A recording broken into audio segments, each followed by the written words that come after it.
পশ্চিম দিকে থুতু ফেলা বা পা দেয়া জায়েজ আছে কিনা?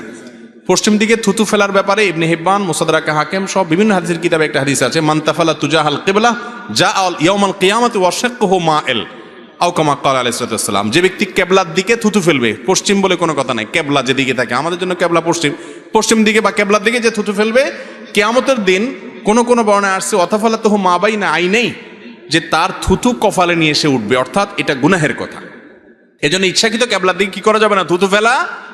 আচ্ছা, এই জিনিসটা কি আমাদের খেয়ালে থাকে বলেন? থুতু ফেলান দরকার, ফেলা দিছি, পশ্চিমে গেছে না পূর্বে গেছে, উত্তরে গেছে না দক্ষিণে গেছে, কারোর খেতে গেছে না গায়ে গেছে, দেখার কোনো খবর নাই। মুসলমান এত বেদিশা হবে না, বেহুশ হবে না। মুসলমান যা করবে হিসাব করে করতে হবে, কারণ তাকে জান্নাতে যেতে হবে। এখন থেকে হিসাব করবো তো ইনশাআল্লাহ। এটা গুনাহের কথা, এই গুনাহটা অনেকে জানে না।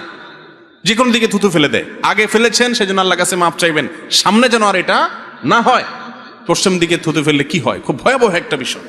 আল্লাহ তাআলা আমাদেরকে বাঁচার তৌফিক দান করুন। তাহলে কোন দিকে ফেলবেন? থুতু ফেলার জন্য সবচেয়ে উত্তম এবং সুন্নাহ হলো নিজের বাম দিকে নিচের দিকে, নিজের বাম দিকে নিচের দিকে যদি ফেলানোর জায়গা থাকে। বাম দিকে পরিবেশ নাই, ডান দিকে ফেলেন, তবে নিচের দিকে ফেলবেন।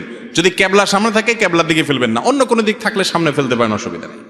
তবে সুন্নাহ হলো নিচের দিকে ফেলানো।